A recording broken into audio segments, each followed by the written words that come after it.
Thé Noir Podcast, un programme bimensuel présenté par moi, Ndaya, accompagnée de Néné. Le Thé Noir, c'est le podcast des femmes noires sans filtre. On y aborde tous les sujets qui nous concernent, on brise les tabous. Et cela toujours dans la bienveillance et dans la bonne humeur. Un peu comme une conversation de copines. En tout cas, c'est comme ça qu'on l'imagine. Alors bienvenue à toi, copine. C'est parti. Hello, ça va? Ça va super. On est enfin de retour. On va pas vous torturer plus longtemps que ça. On va parler tout de suite. Ça te va? Franchement, ouais. Ouais, super. On va pas faire semblant, on connaît le bail. Voilà, on connaît le bail.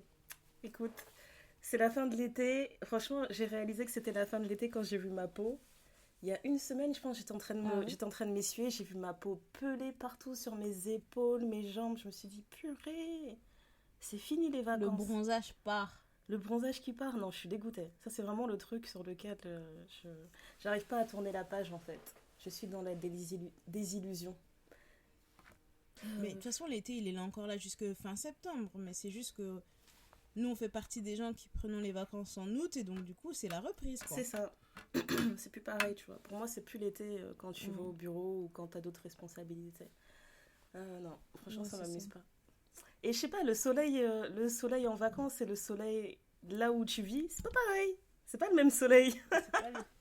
C'est genre qu'il y a un soleil différent par pays, tu crois? Il tape vraiment différemment et tout. Enfin, tu vois, il a beau faire beau ici à Londres, j'ai jamais le glow. Tu vois, je peux rester bronzée dans mon jardin, le glow ne vient jamais. C'est pas la même chose. Ça me dégoûte. C'est ça. Ouais. C'est l'air différent, quoi. Trop différent. Mais en tout cas, je suis contente. J'ai bien profité de mes vacances. Bon, je dis bien profiter, j'ai pas fait grand-chose, j'avais pas prévu grand-chose. Donc au final, je suis contente. Parce que le projet, c'était de rien faire. Okay. J'ai rien fait. Et j'ai revu... Le projet, c'était de se reposer, quoi. Ouais, c'était trop ça. C'était me reposer, faire plein de hobbies, etc. Et puis laisser les enfants complètement se laisser aller. Et ça leur a fait beaucoup de bien. Moi aussi, ça m'a fait beaucoup de bien. Et le truc, vraiment, j'étais trop heureuse, c'était de retourner à la mer. Je sais pas pourquoi... J'aime trop, je trouve la mer en fait ça m'attire trop, mais je sais même pas nager, c'est ridicule. Ben, c'est ça. Ça fait vraiment pitié. C'est ça. Ouais, mais ça m'a fait trop de bien d'aller dans l'eau salée là. Je pense que ça aussi ça a eu un effet sur ma peau, ça m'a fait du bien.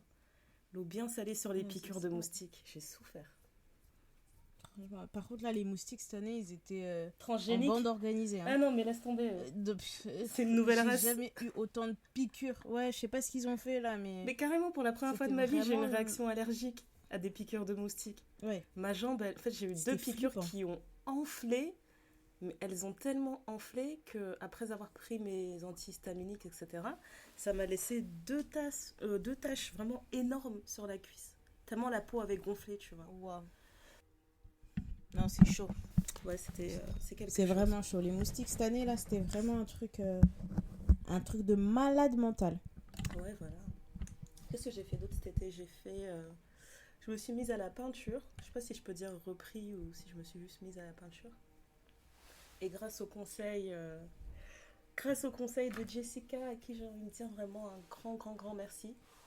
J'ai pas arrêté de harceler Jessica. En fait, c'est une artiste peintre que j'ai découvert sur Instagram, je crois. Ouais. Qui fait de la peinture à l'huile. Et depuis, je lui écrivais souvent, on s'écrivait souvent, etc. Je pense qu'elle écoute aussi le podcast. Et j'ai commencé à lui envoyer mes brouillons, etc. À lui raconter ce que j'avais envie de faire. Elle m'a donné de super conseils. Ça m'a permis vraiment de bien prendre confiance en ce que je faisais. Et je suis trop contente. J'ai fait des jolis portraits de femmes noires. J'ai plein d'idées, là, ça part dans tous les sens, donc j'essaie de me canaliser pour bien faire. Et puis, il y a aussi mon mari qui est trop chaud, qui est en train de me dire « Ouais, celui-là, tu peux le vendre à autant, si tu fais comme ça, machin, tu peux faire une série. » Toujours, lui. Tu l'as, calmez-vous. Toujours. Il est trop chaud. Mais franchement, ça me fait beaucoup de bien. Je m'attendais pas à passer autant de temps dessus au final, mais ouais, là, au final, je peins quasiment tous les jours. Ça m'a fait beaucoup de bien. L'artiste. Ndaya l'artiste. Laisse tomber. Ndaya la peintre. D'ailleurs, j'étais en train de peindre un soir, et puis ton petit frère, il est venu, il a regardé ce que je faisais, il a dit « Ah ouais, mais en fait, toi et ton mari, vous êtes vraiment des artistes, hein ?» J'ai trop rigolé. Il dit « Tu viens de nous découvrir ou quoi ?» Bande d'artistes, quoi. Une bande d'artistes. Franchement. Je te jure. Et écoute. qu'est-ce que j'ai fait d'autre? Ah oui, j'ai joué à la Switch. Oui, j'ai dead ça sur la Switch. Mario Kart. Franchement, une vraie geek. T'as vu Mario Kart, Crash Bandicoot, Rayman, tous les jeux comme ça. Là, j'ai joué à ça avec mon fils et les 3 fonds dedans. On a tué Sonic. Il faisait des bandes et tout. Ouais. Des bandes et le petit dit maman aide-moi là. Tu dis mais vraiment donc ah c'est ouais, vraiment c'était sérieux grave. quoi. C'était grave. Au point ils ont fait avec mamie et papy mais c'était vraiment là je me suis dit non on a un autre niveau. Non mais vraiment si ce petit ils ont il a un pouvoir. Mamie et papy dans l'affaire. Si ce petit garçon il a un pouvoir vraiment c'est que il fait faire n'importe quoi aux adultes. J'aurais jamais imaginé les grands-parents là prendre les manettes des jeux vidéo et jouer avec lui. Il leur a même pas laissé le choix. En fait il est coincé dans un niveau il dit mamie, tiens, prends ma manette, aide-moi à sauter là, comme ça. En plus, il donne des ordres, là, c'est ça le pire. Ouais, il donne des ordres et puis il dit, mais non, c'est pas comme ça. Et puis il arrache la manette. Je me dis, mais qu'est-ce que tu veux au juste? Franchement, on s'est tellement disputé sur des jeux vidéo cet été, c'était trop drôle. C'était vraiment trop drôle. C'est ça. Et il y a un jeu en particulier sur lequel on a tellement galéré. Je crois qu'une fois qu'on a réussi le niveau, on a hurlé, tu sais, genre Coupe du Monde. Il y en a qui sont à genoux par terre, genre... Et genre larmes de joie et tout. Non, mais vous voyez à quel point c'est sérieux, hein. Vraiment, on aurait dit... C'était ouf. Les Jeux Olympiques. Ah, c'était impressionnant. Franchement, ça m'a tellement fait rire. Mais bon, au moins, c'était des moments qu'on a passés tous ensemble et tout. Donc, ça m'a fait beaucoup de bien. Voilà, moi, mon été, il se résume à ça. Hein, pas grand-chose. Mais c'était enrichissant quand même. Ok. Non, mais pendant que d'autres jouaient à Crash Bandicoot, à la Switch et tout, il y en a d'autres qui travaillaient, hein. Excusez-moi. Moi, j'ai... Pardon. Non, mais en fait, aussi, moi, j'aime pas prendre mes vacances en même temps que tout le monde. J'aime bien prendre mes vacances en décalé, etc. Et bon, là, j'ai pas eu le choix. J'étais obligée de poser une semaine parce que ma cousine se mariait. Donc, forcément... en plus c'était un mariage à l'étranger, etc. Donc c'était cool parce que tu vois toute la famille dans un contexte différent et tout. Alors moi qui ai l'habitude de voyager, etc., de voir certains parents qui étaient trop chauds d'y aller et tout, ils ont dit oui mais comme ça on va découvrir l'endroit, ça va être trop bien et tout. Donc ça c'était cool. Ouais. Le mariage était beau aussi, franchement c'était un beau mariage. Et après bah moi je suis retournée bosser. Au pire du pire, ce que je fais, moi, l'été, c'est que je prends le week-end du 15 août et je pars quelque part pendant 4-5 jours. Mais là, moi, je suis partie en vacances en mai. Je repars je fais un grand long week-end en octobre et après, je repars à mon anniversaire. Donc, pour l'instant, c'est ça qui est prévu. Et j'étais en train de regarder, bizarrement, j'ai regardé ma carte, tu sais, j'ai la carte Air France. Ouais. J'étais en train de regarder mes miles et je me dis, si je veux maintenir mon statut là, je dois me rajouter un voyage là. Maintenir mon statut. Parce que sinon, je perds mon statut. Et franchement, je veux pas perdre mon statut là. C'est lui qui va revoir mon statut. Alléluia. Non, mais vraiment. Donc, c'était plutôt ça l'été et puis aussi essayer de bouquiner un peu. Ça, c'est vraiment un échec total. Je pense que j'ai commencé 3 livres que j'ai laissés sur le Teco, donc il faut que je reprenne bouquiner, là. J'ai toute une pile de livres que tant que j'ai pas fini de les lire, je vais pas... T'as pas le droit d'acheter les nouveaux. D'autres, donc, franchement, bravo. Hein. Ouais, mais j'ai quand même fait une entorse à la règle. Ouais. Parce que c'était la rentrée scolaire, il fallait préparer les cartables des enfants. Et il y en avait un, c'était la vie d'une mère indigne. J'ai dit oui, c'est moi. T'as parlé. Moi, je me suis dit oui, c'est moi. C'est un problème hein, d'acheter plein de livres, même si tu les lis pas maintenant. Parce que de toute façon, une bibliothèque, enfin, je pense que t'es le genre de personne, tu vas te constituer une bibliothèque à vie. Donc, ça fait quoi si tu commences à 50 ans, tu vois? Au moins, il est déjà là. C'est bien. Oui, bien sûr. Et en plus, alors j'ai fait un effort, j'achète plus de livres neufs, je fais toujours de la seconde main maintenant. Ou alors, tu sais, dans les boîtes à livres dans les villes, là, les gens qui abandonnent des livres ou des trucs comme ça. Donc c'est ça que j'aime bien regarder et tout, mais tu vois, je pense qu'il y a des livres que j'achète, c'est parce que ça correspond à mon état d'esprit actuel, tu vois. Donc je me dis, si je dois les lire, faut que je les lise maintenant, parce que dans 1 an ou 2, j'aurais plus envie de les lire, ou même dans 6 mois. Ah, tu crois? Donc faut que en fait, je pense que je suis comme ça. Je fais des choses qui correspondent à mon état spirituel du moment. D'accord. Donc, tu vois, il y a certains livres, là, je les vois, je me dis, mais ça, c'est des livres que tu lis l'été, tu vois, en bord de piscine ou en bord de mer. Il y a un livre, ça s'appelle Blonde ou Brune. C'est pas un livre que tu vas lire dans le métro comme ça. Mais c'est intéressant parce que ça veut dire que peut-être qu'il faudrait que dans tes livres, tu sais, dans l'intérieur là de la page de couverture, que t'écrives une petite note, genre la date à laquelle tu l'as acheté. Parce que on sait pas, peut-être dans 10 ans tu vas relire. Ah bah c'est cool. Peut-être dans 10 ans tu vas relire, tu vas te dire, maintenant je me rappelle qu'en 2023 j'étais dans cet état d'esprit. C'est trop cool. Ouais, bah c'est ce que je fais depuis toujours en fait. Dans mon livre, je mets mon nom, mon prénom et l'année de la lecture. C'est trop cool. Et je sais que quand je prête mes livres, les gens ils me disent mais pourquoi tu fais ça? Je dis non mais j'ai toujours fait ça. Je pense que c'est mon père qui faisait ça. J'ai l'impression que mon père faisait ça parce que c'est lui qui aimait beaucoup lire. Et qui lit plus du tout, et à chaque fois je lui dis mais tu lis plus, il dit oui c'est vrai, faudrait peut-être que je m'y remette. Mais c'est une habitude en fait, j'ai l'impression que c'est tellement facile à perdre comme habitude, c'est dommage. Parce que quand t'essaies de te remettre dedans, faut vraiment te forcer. Hein. Bah c'est ça, mais moi je sais que dans son bureau il avait une grande bibliothèque, et moi j'allais piquer dans sa bibliothèque. Après il y avait des livres, j'avais pas du tout l'âge de les lire, mais tu vois... il y avait des trucs, je me suis dit mais je comprends pas l'histoire, etc. Mais c'est parce que c'était pas de mon âge, tu vois. Ouais, c'est ça. Maintenant c'est le souvenir que j'en ai, et mon rêve c'est que le jour où j'ai une maison, c'est d'avoir un grand mur genre de 3 mètres sur 3 mètres là, ou 3 mètres sur 5 avec que des bouquins. C'est qui a ça là? C'est l'horreur parce que ça prend tout c'est comme ça. Poussière. Oh, je sais plus. Je sais plus. Mais bon voilà, donc maintenant ce que je fais c'est que je prends un livre, je le mets dans mon sac à main, et dès que je suis dans le métro, plutôt qu'écouter la musique, parce que aussi autre truc que j'ai remarqué depuis cet été, c'est que je supporte de moins en moins les écouteurs et les casques. Donc je dois alterner entre écouteurs et casques, et parfois j'ai l'impression d'avoir trop de bruit dans ma tête, même si c'est pas très très fort. Non mais ça donc, c'est l'âge, hein. Franchement, je dis pas qu'on est des vieilles, mais j'ai vraiment l'impression qu'il y a des choses qui changent selon la décennie dans ton âge. Ouais. Bah c'est ça. Donc du coup je prends un bouquin dans mon sac à main, je bouquine dans les transports. Donc vous pouvez me croiser la tête à fond dans un livre, et ce qui est très drôle aussi c'est que je regarde tous les gens qui ont des livres dans les transports, et je regarde un peu le titre du livre. Si le titre me parle, je le mets dans mes notes en me disant mais je vais aller regarder sur le site. Je croyais que t'allais me dire genre à chaque fois que je croise quelqu'un avec un bouquin, on se donne genre tu sais le nod genre entre lecteurs. Non. On a un salut spécial. Non, il y en a pas. En tout cas, pas à ma connaissance. Bah, c'est cool. Mais bon, voilà, j'aime bien. Je me suis un peu perdue dans les rues de Paris. Je me suis un peu promenée. J'étais un peu sociable, même si j'étais fatiguée. J'ai fait un effort pour être un peu plus sociable, rencontrer un peu plus de gens. Donc, c'était sympa. C'était vraiment un été tout en douceur, vraiment très très chill. J'ai pas l'impression d'avoir fait grand chose non plus. Ouais. Je pense que parfois c'est ça qui fait du bien. C'est plus sur la. Ouais.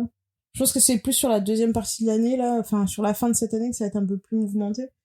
Ça s'annonce déjà plus mouvementé, mais... Ok. Bah ouais, côté sociable, moi, j'ai pas été extrêmement sociable, mais j'ai... Après, c'est pas seulement cet été, mais je pense que cette année, je fais très attention à mes relations. Je les observe beaucoup, et je veux vraiment faire l'effort en fait de nourrir les relations qui comptent, pas seulement qui comptent pour moi, mais je pense qu'on en a déjà parlé dans un autre épisode où on se disait que tu sais des fois dans une amitié tu te rends pas compte, ou dans n'importe quelle relation tu te rends pas compte que t'es la personne la plus importante pour l'autre, même si toi tu l'es pas même si l'autre ne l'est pas forcément pour toi. Je sais pas comment le dire sans que ce soit prétentieux, mais on n'est pas toujours les relations sont pas toujours aussi équilibrées. Elles sont pas équilibrées, les relations. Il y a toujours un moment donné où soit tu comptes plus pour l'autre, ou l'autre compte plus pour toi, et puis tu peux avoir aussi des attentes différentes en fonction de vos chemins de vie aussi. Tu peux être en train de vivre un truc, pour toi c'est la chose la plus importante du monde, mais en face la personne vit quelque chose qui à ses yeux est plus important. La même façon, toi tu vas minimiser un truc que t'es en train de vivre, alors que pour l'autre ce sera hyper important, etc. Donc je pense que c'est pas une mauvaise chose. Je vois ce que tu veux dire quand tu dis que toi t'as pris le temps d'apprécier les relations que t'avais là et de les renforcer. Là où moi je suis plus dans un délire où je veux rencontrer des nouvelles personnes et me challenger, parce que pas que les gens qui soient dans ma vie sont nuls, ils sont très très bien. Je changerai pas mon entourage, je suis vraiment, je pense, chanceuse. Mais de me dire, tu sais, rencontrer quelqu'un quand t'as la trentaine, c'est différent de rencontrer quelqu'un quand t'as la vingtaine. C'est des sources de motivation différentes, c'est des discussions qui sont différentes, c'est des envies qui sont différentes. bien sûr, on est des grands gamins, parce que moi, quand j'étais plus petite, je me disais, ouais, quand j'aurai 30 ans, il y aura ça, mais pire des gamins, c'est maintenant, là. C'est vraiment des enfantillages où tu te retrouves. En fait, on est des enfants avec de l'argent.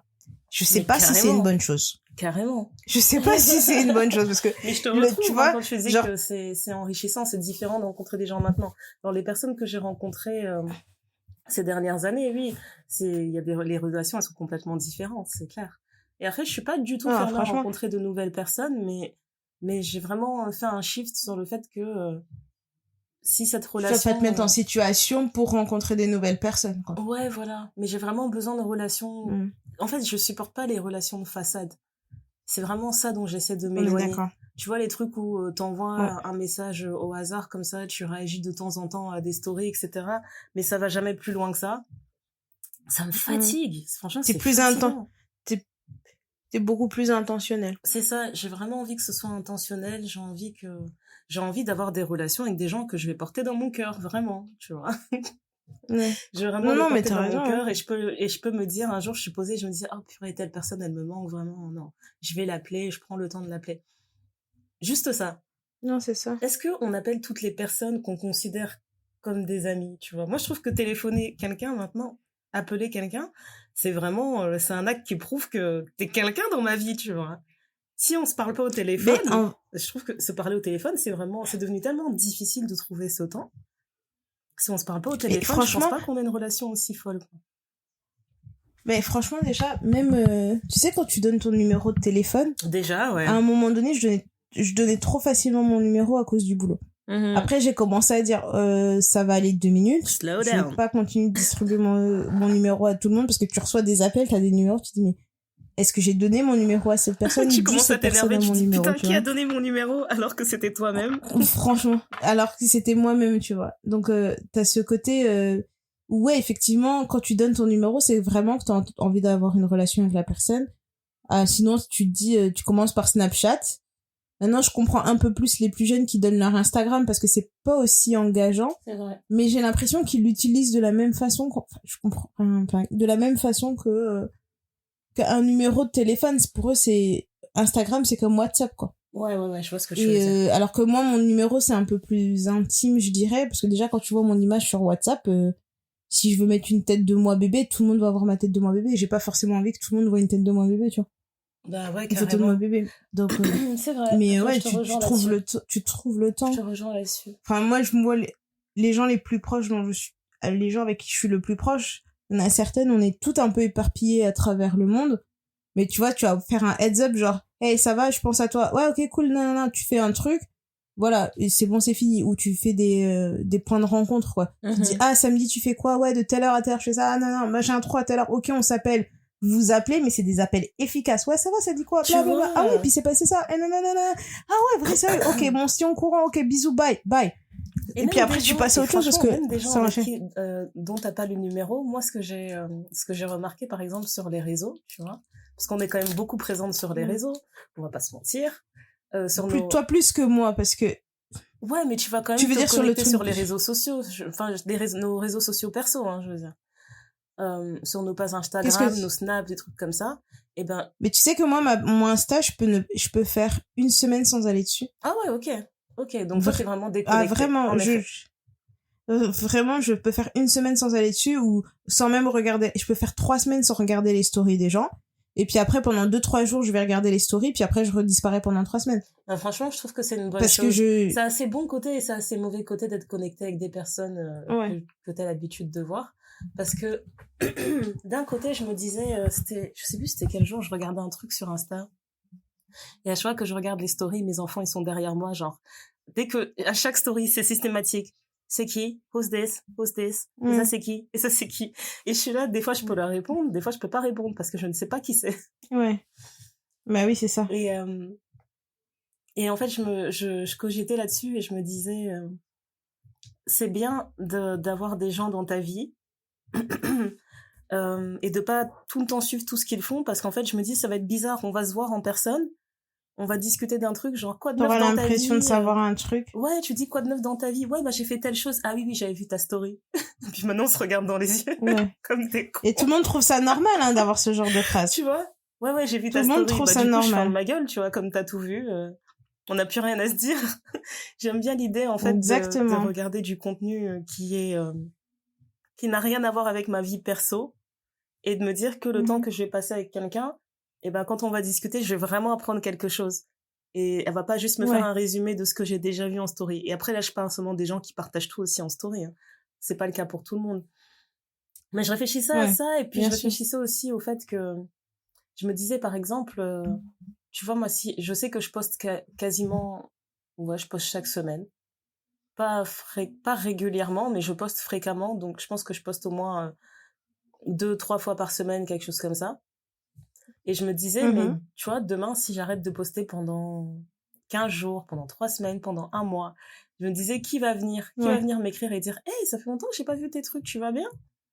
Mais j'ai pas l'impression que les ouais. gens font ça, en fait. C'est pour ça que je me dis, les relations sur les réseaux, j'ai pas l'impression qu'elles comptent autant que d'autres relations que tu arrives à forger en dehors de ce cadre. Et c'est pour ça que je me disais, il faut vraiment que j'insiste et pas que je me force, mais que je prenne vraiment le temps de nourrir les relations qui comptent. Les relations me montrent clairement, Mhm. régulièrement que je fais partie de la vie de quelqu'un, plutôt que celle-ci où tu vas disparaître, on saura pas, quoi. Après, je sais que j'ai toujours des pensées Oui, mais glauques, mais je me dis après, demain quelqu'un poste, quelqu'un poste sur mon Instagram. Nous avons le regret de vous annoncer que Ndaya, machin, nous a quittés. Et ben, il y a plein de gens qui vont mettre des emojis qui pleurent, etc. Et mais en bien soi, on se sûr, mais parlait bien jamais, sûr. tu vois. Ouais, c'est bizarre. Mais c'est le côté, c'est un peu le truc comme le couteau à double tranchant. Autant c'est très bien parce que ça peut rapprocher des gens qui sont d'un bout à l'autre. Mhm. Autant c'est complètement, ça encourage le voyeurisme. Ça encourage le Mais voyeurisme. euh, mais bon, tu vois, même moi je me souviens à l'époque de Facebook. Moi j'étais pas sur Facebook. On m'a forcé à me mettre sur Facebook parce que je partais vivre à l'étranger. Ouais, je me rappelle, Et à l'époque t'avais je me pas. disais, mais t'es malade, Ouais. toi, tu vas partir, tu vas changer de continent, tu crois que tu vas pas faire Facebook, mais Ouais. ça va pas ou quoi? Maintenant, tu me parlais Non mais d'envoyer il y des a. SMS de temps en temps, mais ça allait nous coûter combien? En plus, à l'époque, il y avait pas tous ces trucs des WhatsApp, enfin, il y avait, enfin, c'est pas qu'il y avait pas, mais c'était pas comme maintenant où genre, dès que t'as un numéro de téléphone, tu te fais un WhatsApp, tu te fais un Snap ou un truc comme ça. Il y avait Facebook, quoi. C'était Messenger ou c'était BBM. Et j'étais là, ouais, mais t'as pas un BlackBerry, ça va être chaud et tout. BBM, Parce que l'époque. BBM, moi, j'étais de Mm. l'équipe BBM, moi. Ouais, j'avoue, hein. Mais, mais bon, voilà, après, maintenant j'ai changé, mais j'arrive toujours pas à me mettre autant dedans, tu vois. Je vais avoir des périodes où je vais me dire, ah ouais, là je suis chaude. Là je suis chaude, je vais partager un peu plus, machin, sans forcément aller dans des détails de malade, des trucs intimes de folie et tout, mais je me dis, ah là, je peux faire un effort. Et autant, il y a d'autres trucs, je suis là, je dis, mais jamais de la vie, en fait, j'ai pas envie, ça m'intéresse même pas. Il y a un Grave. jour, ma boss, elle était partie je sais plus où, et puis elle me dit, ah, mais vous me suivez pas sur Instagram? Puis elle commence à me montrer son Insta, j'ai dit, mais non. Moi, en Déjà, plus, je déteste moi-même. cette phrase parce que ça fait un peu, tu sais, c'est un peu le ton du reproche. Donc, tu me suis pas sur Non, Instagram. mais, Ah, d'accord. non, mais c'est ça. Mais moi, j'ai des collègues, leur rêve, c'est de trouver mon Insta. Ils disent, oui, mais en fait, on peut s'écrire sur Insta, mais comme tu veux pas nous donner ton Insta, j'ai dit, mais il y a rien à voir là-bas, en fait. Vous avez mon numéro de portable. Comment ça t'énerve, Qu'est-ce ça me que fait tu veux trop aller rire. voir? Non, mais franchement, t'as mon numéro de portable. Écris-moi. Si tu veux, je t'envoie des photos de mes vacances, mais parce que t'as l'impression que sur Insta, je vis une vie du feu de Dieu, tu vois. De la même façon que quand on était en train de parler du fait de, je sais plus, on parlait de carnaval et de je sais pas quoi, et il y a un collègue qui disait qu'il avait fait un carnaval, je sais plus où, enfin, et il disait, ouais, mais j'aimerais bien faire celui de Londres et tout. Je dis, ah oui, moi j'ai déjà fait plusieurs fois, franchement c'est cool et tout. On me regarde et il me fait, il y a un autre collègue qui me regarde qui me dit, ah bah ouais, ça doit te twerker sévère. Oh, Puis waouh. regardez, j'étais là, j'ai dit, mais non, Qui t'a envoyé? de non, tu vois. Ouais, Mais voilà. vraiment, C'est j'étais pour là, éviter de se retrouver dans des non. situations où tu commences à insulter tes collègues, là. Et surtout que l'autre collègue qui me disait qu'il voulait le refaire le carnaval de Londres, c'est que lui, il est gay et il disait, ouais, j'aimerais bien voir l'ambiance commencer, et comme ça je pourrais twerker sur tout le monde. J'ai dit, mais en fait, on peut être au carnaval sans twerker sur tout le monde, c'est pas un truc de tous les gays twerk, toutes les femmes noires twerk, enfin c'était vraiment la conversation, elle a commencé à prendre un virage bizarre. Et je me suis dit non. Bon, en plus, il va Faut être que je déçu. m'extirpe de cette Il va être déçu situation. parce que, franchement, s'il s'attend à ça, moi, je parlais du carnaval avec mes collègues et mes collègues, c'est là où je travaillais avant, c'était très désolée. Là où je travaillais avant, c'était très corporate, c'était très col blanc et que des gars qui s'appellent Harry et des trucs comme ça. Et eux aussi, ils allaient au carnaval. Hein. Et tu peux être sûre et certaine que eux, ils allaient pas chercher à twerker ou quoi que ce soit. Et carrément, ça m'avait fait rire parce qu'ils me racontaient que eux-mêmes, ils disaient ouais, on a conscience quand on part au carnaval que on va serrer personne, quoi. On n'est pas la cible. Ouais. Ça m'a tellement fait rire. Non, mais donc, c'est je sais ça. pas à quoi il s'attend, lui.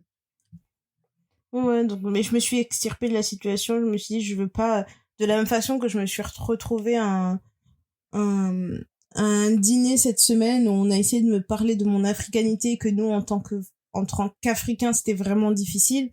Mais l'Africain qui me parlait venait du Maghreb. Et je me suis dit, oui, effectivement, c'est difficile, mais ta réalité n'est pas ma réalité. Et j'étais là, j'ai dit oui, ok. Et je me suis dit non, je vais pas me mettre dans cette situation. S'il y a un truc vraiment que j'ai appris sur ces 2 dernières années, c'est que il y a des situations, en fait, c'est pas forcé d'y rester. Il y a des conversations, t'es pas obligé de les avoir. Et c'est ce que j'ai fait tout l'été. Dès que je sentais que ça commençait à prendre des virages étranges, j'étais là. Merci à tous. Je vais aller me chercher un verre d'eau. Au revoir. Et je vais aller me chercher un verre d'eau, ça va me faire du bien. Je vais me rafraîchir les idées, quoi. Ah ouais, moi, le nombre de fois où je vais dans une autre pièce, je croise quelqu'un, tu fais quoi? Ah, je me cache. J'attends la fin de la soirée. J'attends que voilà. Que la tempête passe. Voilà. Que la tempête passe parce que là vraiment il y a des ça. trucs mais ah oui, alors l'autre truc aussi que j'ai eu dont j'ai beaucoup parlé cet été. Parce que tu sais quand c'est l'été nous partout où on va, on essaie de voir de la famille, etc. Tout le monde veut voir comment les enfants ont grandi, le couple, etc.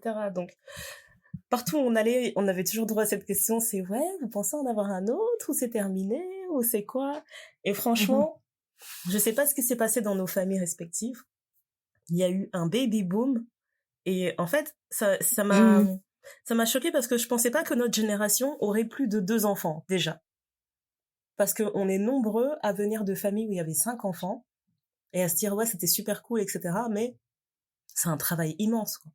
Donc je pensais pas qu'on serait, tu vois, déjà quand on avait eu notre 3e, moi mes sœurs elles se moquaient de moi en mode waouh, famille nombreuse c'est trop, t'as abusé, etc. Et là d'un coup on a plein de gens qui ont fait un 4e enfant, on s'est dit waouh, 4e. Et quand j'ai vu les 4, sachant que ma sœur elle en a fait 5, déjà elle là pour moi elle est hors de toute ligue. Ma sœur aînée elle a fait 5 enfants, c'est waouh, c'est incroyable, je m'en remets toujours pas. Mais ouais, en fait, c'est le fait d'avoir discuté avec les mamans qui ont eu le 4e enfant, ça m'a vraiment donné une envie de 4e enfant. Et j'ai bugué, je me suis dit, mais qu'est-ce qui se passe dans ma tête et mon corps, là? Parce que je voyais des mamans, en fait, il y a un peu de tout. Elles sont toutes dans la trentaine, et il y en a une qui vient d'avoir son 4e enfant, elle va avoir 40 ans. Je te jure, tu la vois, tu te dis, mais vas-y, c'est trop facile, c'est bon, je peux le faire. Franchement, j'ai blagué. Je peux le faire, c'est facile. Ouais, parce que je posais toutes les questions. Tu sais, le fait que arrivé à 35 ans, on te parle de grossesse gériatrique, je me suis dit, purée, si j'ai envie d'en faire un autre, j'ai 33 ans, c'est peut-être là, maintenant, le moment idéal pour en faire un dernier, et puis stop, quoi. Mais même là, en fait, je me dis, bah, si on considère qu'une grossesse à 35 ans, c'est une grossesse gériatrique, moi, je suis à l'aube de mes 34 ans, j'ai l'impression que c'est déjà risqué, en fait. Je le vois vraiment comme ça. Et je discutais justement avec toutes celles qui ont eu leur 4e, qui sont plus âgées que moi, qui me disaient, oui, en effet, on te fait comprendre, en fait, que c'est risqué. Limite, on va te dire, mais c'est quoi ton problème? Pourquoi tu t'es pas arrêté? Pourquoi tu cherches la merde? Et je trouvais ça incroyable. Qui t'a envoyé? Je trouve ça vraiment incroyable qu'à cet âge-là, déjà, on commence à te dire, mais en fait, madame, il s'agirait de prendre sa retraite.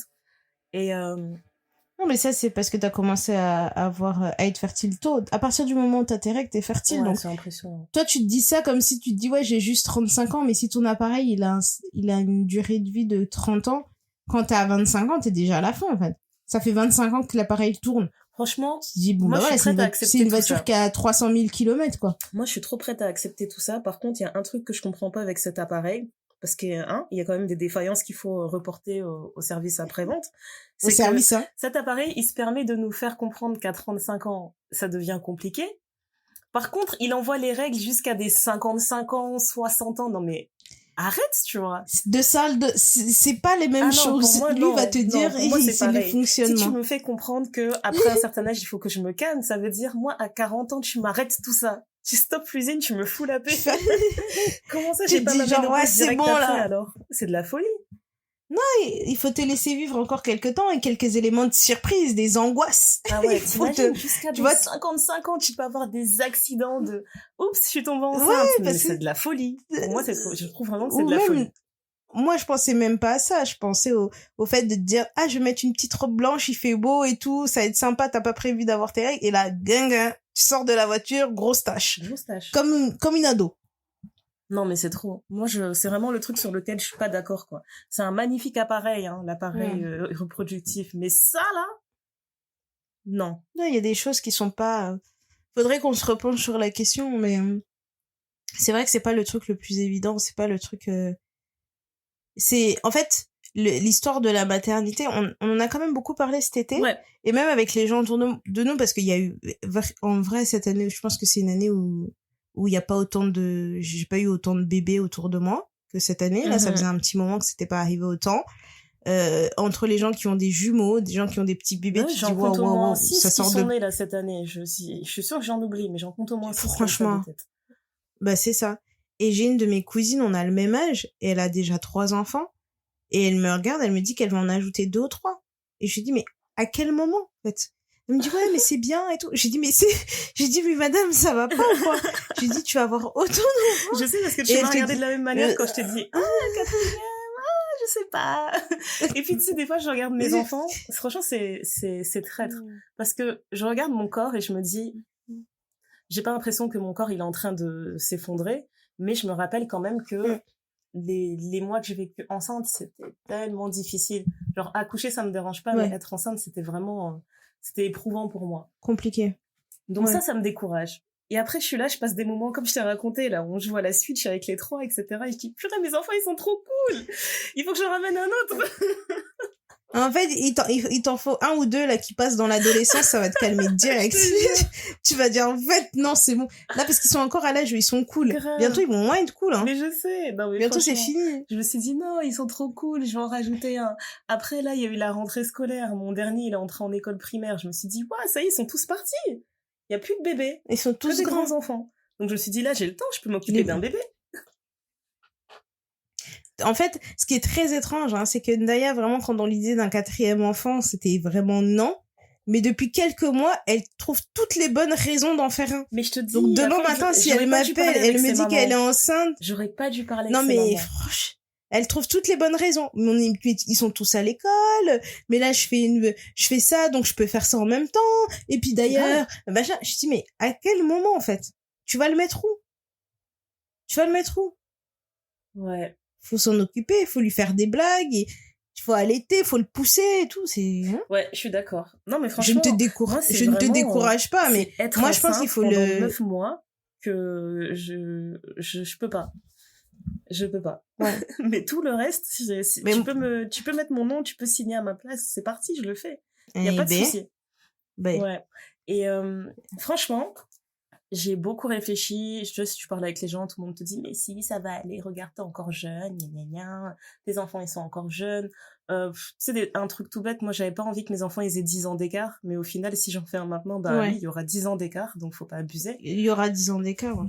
Et après, le dernier truc, c'est que on en avait déjà parlé, tu vois, avec mon mari. Je pense que il y a 1 an, j'en avais déjà discuté avec lui. Je lui demandais s'il serait partant. Et, en gros, on avait discuté des finances, en fait, du côté financier. Et en gros, on s'était mis une deadline, on s'était dit, voilà, si en 2023, on arrive à faire ça, professionnellement, ok, c'est parti. Sauf que entre-temps, lui, son avis, il a changé. Son avis, il a changé. Et en fait, ça me fait trop rire, parce que maintenant, quand les gens, ils disent, ouais, Ndaya, tu veux un autre enfant? Je dis, ouais, moi, ça me va, et tout. Après, ils regardent. Alors que c'est la personne qui aime trop les enfants qui est en train de regarder, qui dit non, en fait, non. Le mec, il aurait pu en avoir 10. En fait, j'en ai parlé avec une amie. Elle l'a regardé, elle a dit, et lui, il est pour? Je lui ai dit, oh, tu sais, il commence à vieillir, hein, ça va être difficile pour lui. Mais en fait, moi, je disais ça, genre, c'était une blague. Elle a dit, ah, c'est vrai, il est vieux, lui, hein. Oh, mais non, c'est vrai. J'étais morte de rire. Waouh. J'ai dit non, mais tu sais, on Waouh. n'a pas le même âge, il est L'audace. vieux, hein. Franchement, ça va être difficile. T'imagines un nouveau-né à son âge et tout. Et je te jure, j'ai fait cette Ah, blague plusieurs punaise. fois et les gens me réagissaient toujours de la même manière. Ah ouais, c'est vrai, vous avez pas le même âge, j'oublie à chaque fois. Oh là là, mais non, c'est vrai, c'est pas bon pour lui. Et au point où il a fallu Moi, je qu'il pars fasse du un principe si démenti. je réfléchis. Je te jure, il a fallu qu'il fasse un démenti tellement j'ai fait cette blague. Il a dit non, mais ça n'a rien à voir avec mon âge, d'accord? Moi, je suis plus jeune qu'elle. Il a bien insisté, Moi, je genre peux moi, tout physiquement, faire. je suis plus jeune qu'elle, donc je sais pas pourquoi elle dit ça. Mais en gros, il a Non, mais insisté sur un c'est... point que je faut trouvais, voir. que je suis obligée de respecter, en fait. C'est qu'il disait que lui, il le voit comme ça. Il se dit, voilà, on a eu 3 enfants, 3 grossesses saines, pas de surprise, etc. Jusqu'ici, alhamdoulilah, ils sont sortis bien, en bonne santé, ils sont intelligents, etc. Et il me dit, j'ai pas envie de tenter le diable. Il dit, tu vois, j'en ai déjà fait 3, ils sont parfaits pour moi. J'ai pas envie de retenter l'expérience et de me rendre compte qu'il y a des complications, etc. alors qu'on aurait pu se contenter de ce qu'on avait. Et franchement, là-dessus, je pense que ça a mis un terme au débat, en fait. On s'est arrêté là-dessus. Ouais, mais ça, on peut jamais savoir, malheureusement. Malheureusement, on peut jamais savoir. Mais le meilleur moyen de se protéger, c'est de rien faire, tu vois. C'est ça. Ouais. Donc, ouais, là-dessus, ça a vraiment... Bon, peut-être un bébé surprise. On sait pas. Ouais, mais tu vois, ça a quand même clôturé le débat parce que dans ma tête, je me dis que c'est des choses, en fait, ça peut créer des tensions dans ton couple pour rien, tu vois. Bien évidemment. J'avais lu ça, en fait, je suis un compte qui s'appelle... comment ça s'appelle? Qui s'appelle Autisme Solution. C'est une femme qui s'appelle Dialira qui a créé son entreprise de coaching pour les parents d'enfants autistes. Et en gros, elle avait mis une statistique, en fait, mais la statistique, elle était incroyable. Je crois qu'elle mettait que genre 80% des couples qui se séparent après un diagnostic d'enfants autistes, etc. Je me suis dit, what? J'étais vraiment choquée. Je disais, t'es sûre de ta statistique? Elle me disait, ah si, c'est vraiment énorme. Genre, ça détruit des couples. Tellement, il y a des couples, en fait, dans certaines adversités, ils n'arrivent jamais à s'ajuster. C'est impossible. Mais oui, mais c'est comme dans les couples. Quand l'homme est malade, je crois que c'est 90% du temps, la femme reste. Alors que si c'est l'inverse, si c'est la femme qui est malade, voilà. t'as peut-être 30% des hommes qui restent. Voilà.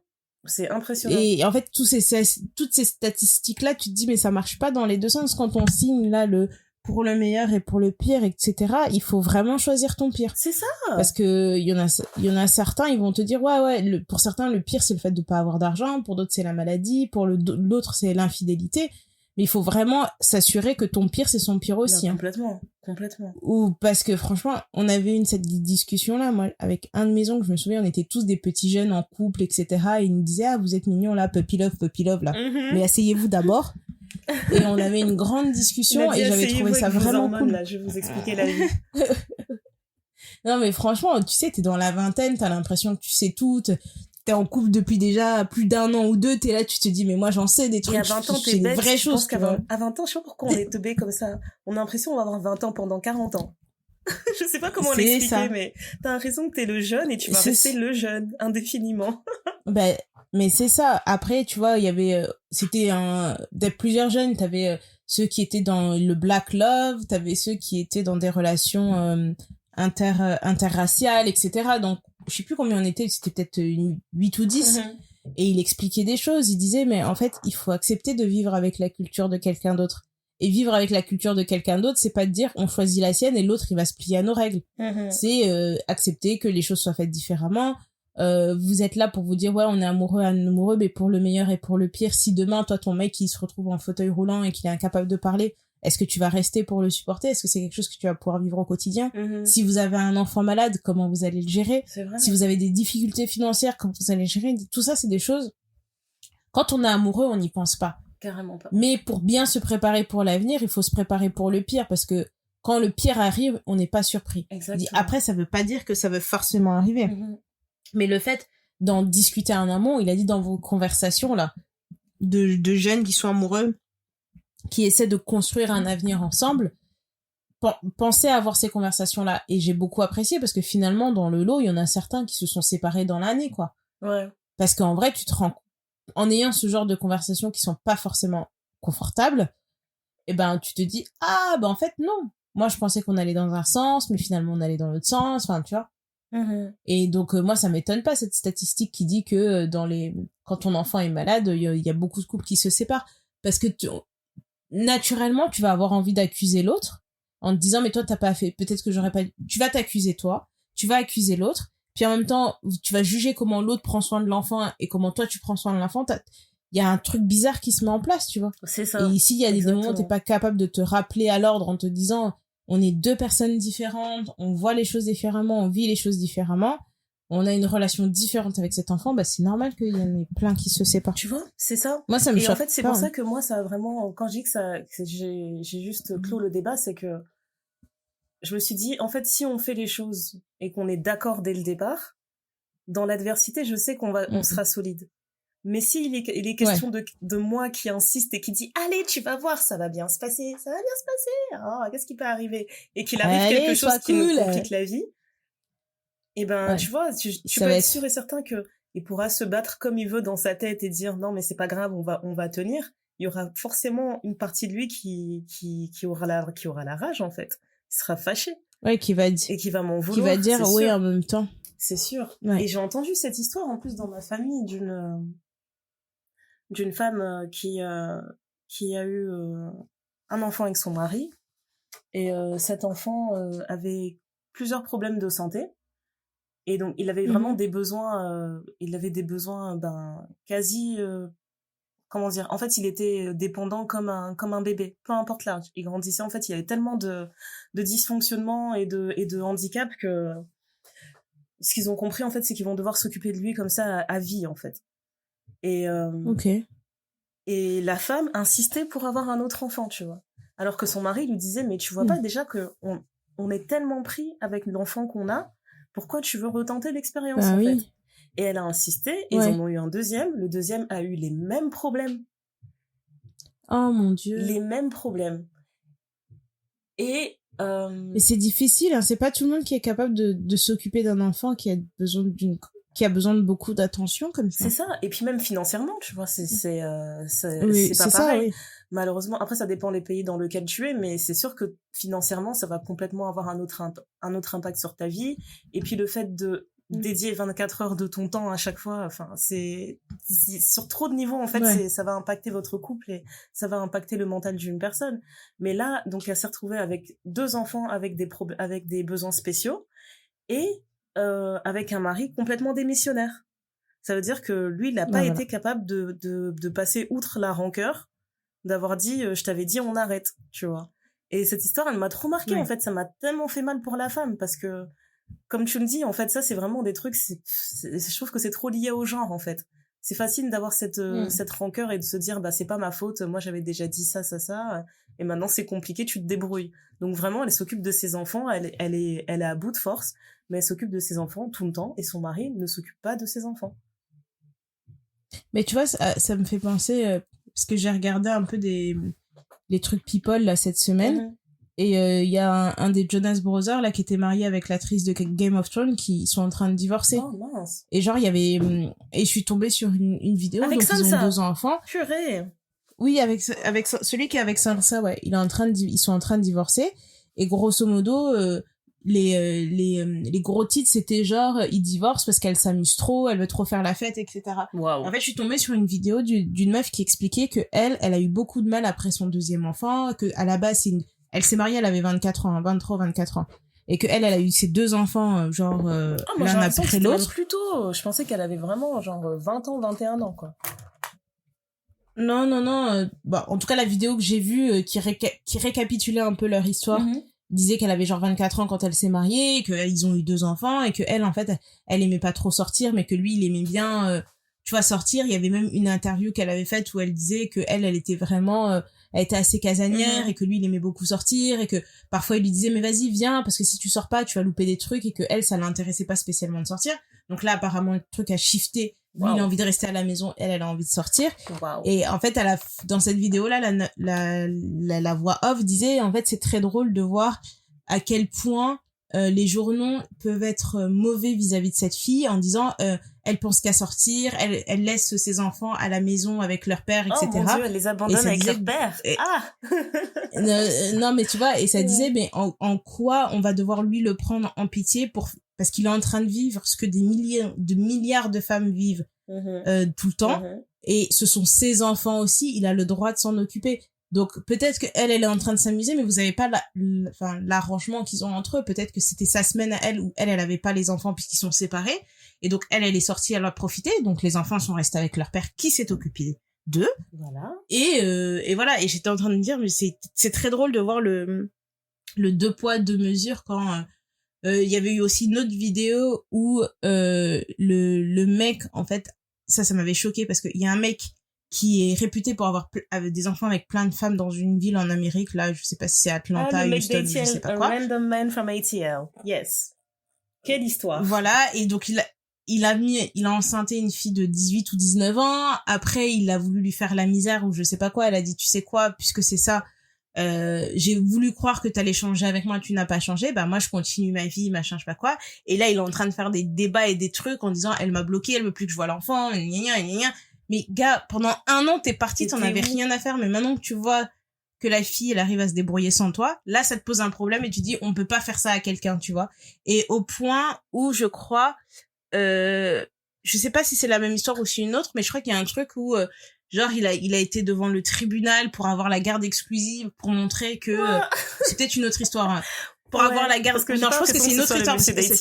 Lui, il est pas dans ça. Non, c'est une autre histoire. Non, mais en fait, franchement, là, quand j'ai traîné sur les réseaux, je suis tombée sur des histoires bizarres. Non, mais tu sais, ce qui m'a fait rire avec l'histoire du monsieur d'ATL, c'est que, tu vois, les filles qui ont l'air enceintes, elles sont belles. Mais lui, il est basique. Elles sont toutes belles. Et quand il est tellement basique. Il est plus que basique. Et donc, l'autre histoire, c'est ça, c'est que le mec, en fait, il a tout fait pour pourrir une meuf avec qui il avait eu un enfant. Il a été jusqu'au tribunal, tu vois, en pensant qu'il allait juste avoir une pension alimentaire à payer. D'accord. Je sais pas ce qui s'est passé, mais la go, elle a dit, ah, bah, tu veux la garde exclusive, boum, tu vas avoir la garde exclusive. Bien sûr, prends-la. Et donc, il a eu la garde exclusive de l'enfant, et du coup, il était en train de regretter, en train de dire, mais non, mais je voulais pas ça, je peux pas séparer un enfant de sa mère, machin, etc. Oh, elle a dit, en tout cas. C'est trop mignon. Elle dit, en tout cas, tu vas le vivre. On va quand même pas séparer la mère de l'enfant. Et il est trop drôle. Il a retrouvé la raison, il a commencé à être mature et tout. Non, mais comprenez, même en termes de sociologie, la mère, l'enfant. Tu vas sentir. Et donc, le truc où je traînais, là, j'ai vu toutes ces histoires-là, je me suis dit, le monde. Vraiment. Ça n'a pas changé. Ça n'a pas changé. Mondo to mondo. C'est impressionnant. Ça veut pas changer. Ah non, l'histoire du monsieur d'ATL, c'était... Non, mais quand t'avais vu, moi j'ai vu un thread où il y avait toutes les baby mamas, tu te dis, mais comment il a fait pour attraper toutes ces filles? Que des Beyoncé, Kelly Rowland, tout ça, là. Il va faire une masterclass, tu crois quoi? Ouais, franchement. Et franchement, pour son histoire à lui, je trouve vraiment qu'il y a un côté un peu, tu sais, un peu sociopathe de se dire que tu vas tout le temps, tu vas procréer et fuir, et procréer et fuir. C'est quel genre de haine que t'as comme ça? Mais il y en a plein des comme ça. C'est quel genre de haine que t'as comme ça? Il y en a plein des comme ça. C'est effrayant, ouais. Franchement, cette histoire m'a perturbée. Mais bon, restons dans le potin d'ailleurs. Ouais. Moi, il y a un truc là, en ce moment, je suis sur le cas d'un couple célèbre là. J'arrive pas à m'arrêter je suis sur Christina Milian et Mathieu Pokora. Mathieu Pokora. Connu sous le nom de MP, M. Pokora, Matt Pokora, tout ce que tu veux. Ancienne star des Link Up, je crois, à mon Moi, je étoile. sais exactement je sais ce que tu vas dire. Qu'est-ce qui t'a choqué? Choqué? Non, franchement, il y a plein de choses qui m'ont choqué. Mais je pense que je vais parler longtemps, là. Donc, dernièrement, sur Instagram, on a vu que Christina Milian, en fait, elle avait posté plein de stories où elle se promenait à Château-Rouge. Et je trouvais ça trop bon, en fait, comment... elle arrive à Château-Rouge et dans sa story, elle dit clairement, voilà, je suis dans un quartier historiquement noir à Paris, etc. On va passer la journée là avec ma fille. Ouais, je suis avec mes gens. Et je pense qu'elle était avec sa fille aînée. Donc, sa fille, à savoir, qui est née d'une ancienne union avec The Dream. The Dream qui a fait c'est pas l'enfant de n'importe qui. C'est pas l'enfant de n'importe qui. C'est pas l'enfant de n'importe qui. C'est un lingot d'or. Auteur, compositeur, producteur. Qui est toujours dans l'industrie d'ailleurs, qui a fait des albums de ouf. L'album Love and Hate, pour moi, c'est un classique. et qui a énormément de crédits sur le dernier album de Beyoncé, au point où il était assis à sa droite, assis à la droite de la mère pendant les Grammy Awards. Exactement. Il était là, il a dit, l'argent qu'elle fait là, c'est moi, sachez-le. Sachez-le. Donc la fille de ce monsieur, elle marchait dans Château Rouge. Elle marchait dans Château Rouge sans sécurité. Avec sa mère. Et elle se promène. Château Rouge. Elle est partie dans un salon de coiffure. On l'a coiffée pour la rentrée des classes parce qu'apparemment ils sont à Paris. Bah oui, apparemment. Et elles font du vélo dans Paris. Non, mais parce que tu sais, comme depuis qu'elle est avec Matt Pokora et qu'ils ont eu leurs 2 enfants, ils partagent leur temps entre la France et les États-Unis. Ouais. Entre la France et les États-unis. Bah, et je pense que Matt cette Pokora année, est plus actif qu'elle, donc elle est installée en France, je pense, maintenant. Non, en fait, comme moi je la suis un peu sur les réseaux, Christina Milian, en fait, j'ai vu que l'année dernière, ils étaient plus là-bas, mais Matt Pokora, il est en tournée ou je sais pas quoi. Donc, cette année, en fait, il a plus besoin d'être en France et je pense qu'ils ont décidé de s'installer en France pour cette année. D'accord. Mais genre, elle se promène dans Paris sur des Vélib. Genre, elle prend son Vélib, elle dit, j'adore me balader dans Paris, elle va faire ses courses, elle parle français. Maintenant, je vois dans ses stories de temps en temps, elle met des trucs en anglais et en français. Et je dis, donc vraiment, toi, elle est devenue, incroyable. Elle est devenue ce genre de go. Et tu vois. Et sa fille, en fait, moi, sa fille, elle parle français. Sa fille, elle s'est fait coiffer à Strasbourg un petit peu. Mais genre, Violette, là, elle s'est fait coiffer à Strasbourg-Saint-Denis. J'ai reconnu le salon. Ouais, les salons où les gens, c'est le dernier salon où je suis allée me faire coiffer. Donc je me suis dit, les gens qui l'ont coiffée, je sais même pas s'ils se rendent compte de qui ils s'occupaient. C'est ça, c'est les gens avec les rabatteurs devant qui te disent, on te coiffe, ma chérie, on te coiffe. C'est là-bas qu'elles sont allées se faire coiffer. C'est un très bon salon. Mais tu vois, c'est pas genre un salon haut de gamme. Elle est partie dans un salon de Strasbourg-Saint-Denis au calme, quoi. Et ouais, je trouve ça incroyable. J'ai trouvé ça incroyable. Je me suis dit, on est dans quel multiverse? Et en fait, j'imagine trop Matt Pokora regarder ses stories et appeler Christina et dire, mais t'es malade ou quoi? Qu'est-ce que tu fais là? Qu'est-ce que tu fais là-bas, ça? Non, moi je pense pas qu'il dirait ça. Moi je pense qu'il aime trop ce genre d'ambiance. Ouais, c'est vrai. C'est le genre d'endroit où lui il va, où lui il chill, etc. Je pense qu'il est l'énergie. Quand il a ramené ses bananes plantains, lui-même il a mangé ça fort. Il a dit merci chérie. Hein chérie, voilà. C'est bon hein. Mais tu sais, en fait, ça me fait penser. Je voulais vraiment parler de eux deux plus en profondeur parce que je me rappelle du début de leur histoire, en fait. Quand ça a commencé, comment tout le monde était en train de se dire, mais comment il a fait? Et en fait, je voulais faire un parallèle avec la chanteuse Ciara. Quand elle a rencontré Russell Wilson, tout le monde en faisait tout un plat et disait, on veut la prière que Ciara, elle a faite pour rencontrer l'homme de sa vie, etc. Et du coup, moi, dans cet épisode, j'avais envie qu'on insiste et qu'on discute de la prière de Matt Pokora. Parce que franchement, Matt Pokora, je pense que c'est un homme qui est très béni. Je sais pas si non, mais il a une bonne étoile il pour manifesté. De vrai. Link Up, la bonne étoile. Non, il l'a manifesté parce que même quand il faisait son truc là sur Popstar là ou sur M6 là, l'émission qu'il a faite là, il disait son celebrity crush c'était Christina Milian. C'est ça. Et il a dit ça, il avait 18-19 ans. Il avait 19 ans, à tout 10 ans après, boum. Et là, elle fait partie de sa vie. 10-12 ans après, boum, c'est sa go. Et il lui a fait 2 gosses. Mais ils sont là, il a accepté la petite qu'il a eue. Maintenant, laisse-moi te raconter comment ils sont devenus un couple, pour voir à quel point le gars est béni. Donc, il est, je pense qu'il est à Los Angeles. Il est en soirée et il connaît le propriétaire du restaurant ou de la boîte de nuit, un truc comme ça. Non, c'est à Saint-Trope. À Saint-Trope, ouais, pardon. Et donc, le propriétaire et tout, il est en train de discuter avec Matt Pokora et lui dit, ouais, et Matt Pokora lui dit, ah, ça va, il y a plein de célébrités dans ton resto et tout, c'est plutôt cool et tout. Il dit, ouais, regarde et tout, il y a Christina Milian, tu la connais, viens, je te la présente. Et lui, il est en train de dire, bah non, je la connais pas, c'est gênant, tu vois.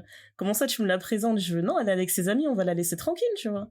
Et il dit, non, elle est good vibe et tout, viens, je te la présente. Et en gros, lui, il disait, ouais, moi, je suis trop timide. J'aime pas les trucs comme ça, donc je suis restée à ma table, tu sais, chacun est à sa table avec ses bouteilles. Et il dit, ouais, à un moment donné, il y a, tu sais, quand ils font leur balle de bouteilles, là, les gens, ils commencent à faire des battles de qui va en commander plus. Et ben, il y a plein de bouteilles qui arrivent à la table de Christina Milian. Et en gros, il dit, ouais, ben, tout le monde regarde les bouteilles avancer. Et il dit, au moment où ça arrive à leur table, elle est à côté du propriétaire du resto, là. Et il dit, ouais, et puis nos regards se croisent. Et le propriétaire du resto, il est en train de faire signe à Matt Pokora, il dit, allez, viens par ici et tout. Et il dit, ouais, comme elle m'a vu, ben là, du coup, je me suis levée, je suis venue. Et il les présente, et il dit, ouais, tu vois, j'ai déjà compris que au moins physiquement, ça passait, parce qu'elle me sourit, elle a pas l'air saoulée de me voir, tu vois. Et Ouais. il dit, ouais, on a discuté 2 secondes, comme ça, on s'est présenté, qu'est-ce que tu fais là, gna, gna, qu'est-ce que moi je fais là. Et en gros, il dit, ouais, Il a parlé anglais, quoi. il a parlé anglais. Et il dit que le propriétaire, il l'a présenté en disant, c'est une super méga star en France, il est juge dans The Voice, etc. Il faut que je te le présente, tu vas trop l'aimer, etc. Et Christina Milian, elle lui avouera plus tard, elle lui dira, ouais, combien de fois j'ai entendu parler de toi, mais je prêtais pas attention parce que je me disais, attends, il me parle d'un gars qui est jury dans The Voice, il doit être vieux, tu vois. Elle savait pas. Donc elle calculait pas. Bref, donc il est là, il dit, on discute, etc. Et je pense qu'elle était encore en France pour quelques jours, donc elle lui dit, qu'est-ce que tu fais après? On va dans un autre endroit et tout. Il lui dit, non, moi je peux pas rester parce que j'ai un avion très tôt le matin, mais on reste en contact. Donc il lui donne son numéro de téléphone, même pas il prend le numéro de Christina Milian. Mathieu donne son numéro à Christina et lui dit, on se parle. Et il dit, je retourne m'asseoir. 5 minutes après, elle m'envoie un texto. 5 minutes. C'est quel champion, ça?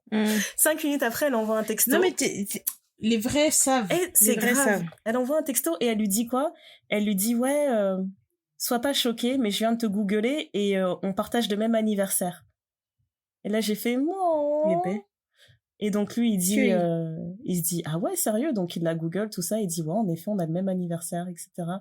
Et je crois qu'il se texte comme ça. Et au final, il change d'avis. Il lui dit, tu sais quoi, vous allez où? Je te rejoins, on va au même endroit. Et du coup, ils ont passé la soirée ensemble.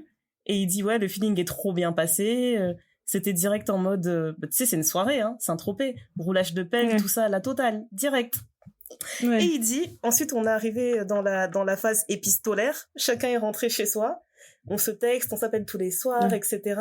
Et franchement, j'ai trop rigolé quand Matt Pokora a raconté cette partie parce que je me suis dit, toi, clairement, il y a trop de noir dans ta vie parce que comment il a parlé, il a dit, ouais, je lui ai dit, on va pas perdre notre temps, tu vois, on n'est plus des enfants, on va pas s'appeler comme ça tous les 4 matins, on va se voir, quoi.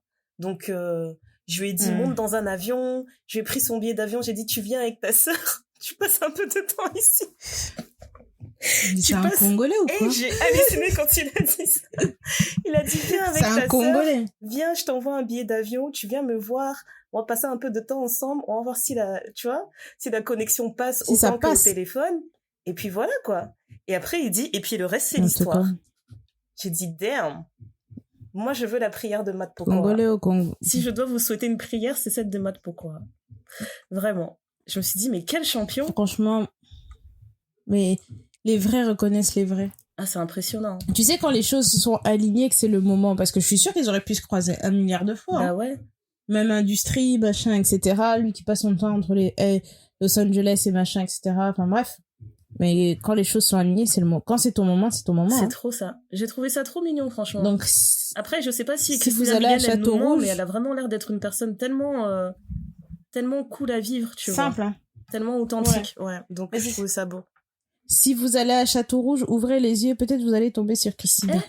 Christina. Moi, je veux faire la blédarde, hein. Christina, là, c'est un peu la hesse, tu vois. Si tu pouvais me mettre un billet pour prendre le taxi pour rentrer chez moi, juste pour prendre le taxi. Non, moi je vais l'appeler, je vais dire maman Chris, viens, hein, je vais te préparer un peu de poulet avec moi avec les bananes, tout ça, je vais te préparer ça comme on fait ça chez nous. Je vais t'apprendre à faire la semoule, j'avoue. Je vais grave lui apprendre à faire la semoule. Non, mais c'est trop cool. En tout cas, moi quand j'ai vu cette histoire-là, je me suis dit ouais, c'est un joli couple. Je trouve ça mignon. Que chacun donne sa prière. Hein. Ah ouais. Faut que chacun donne sa prière. Ouvrez vos cœurs, ouvrez vos yeux. J'ai vraiment besoin que les gens en parlent. Il faut partager les secrets, quoi. En tout cas. Ouais. Franchement, les bonnes adresses. Laisse tomber. Bon.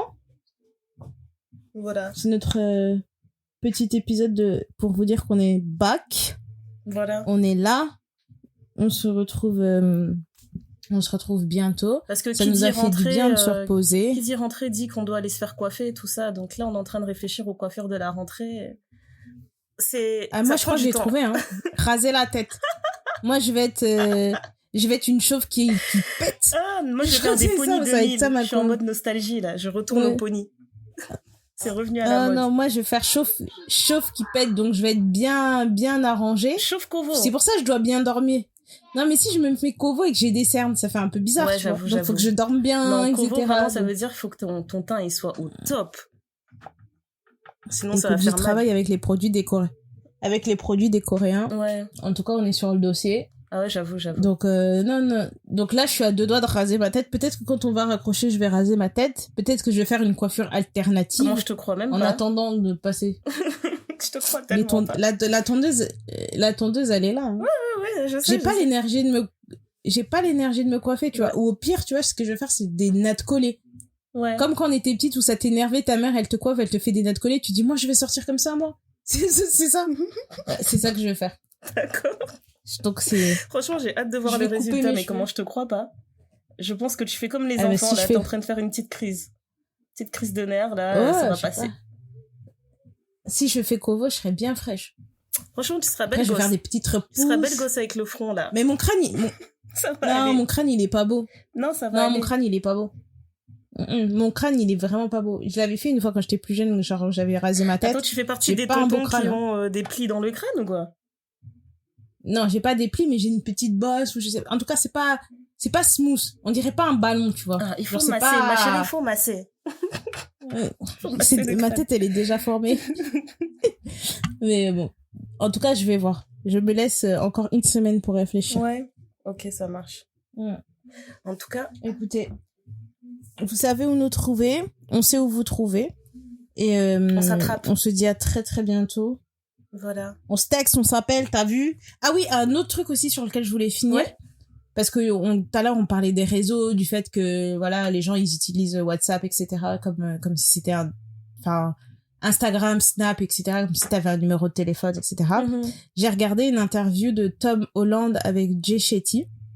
Oh, nice. Et dans cette interview, il parlait du fait que, il dit, il y a un truc par lequel je vis maintenant, c'est de me dire, il a entendu ça d'un autre acteur, il dit, mais il est pas sûr que c'est un autre acteur qui l'a dit, mais lui, il l'a retenu. Il dit, en fait, si t'as un problème avec moi, tu dois être capable de m'écrire un message pour m'en parler. Si tu n'as pas mon numéro pour m'écrire un message pour m'en parler, ça veut dire que toi et moi, on n'est pas assez proches pour que tu aies un problème avec moi. Hi. Et je me suis dit, Bastos. j'ai dit, c'est pas une mauvaise Je idée. suis tout à fait C'est d'accord. vraiment pas... Ça veut dire C'est si pas t'as une pas mon mauvaise numéro, idée. t'as un problème avec toi-même. Parce que moi, je te connais pas. Quelle insulte. C'est exactement. Donc je me suis dit que j'allais diffuser ce message auprès de mes message de proches paix. et de tout le monde, parce que ce message de paix. Tu Donc, t'es dit, non, mais parce que ça permet... J'adore.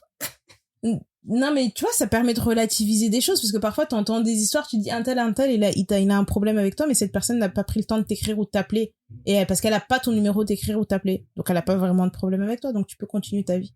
Soyez en paix. Mhm. Allez dans la paix du Christ.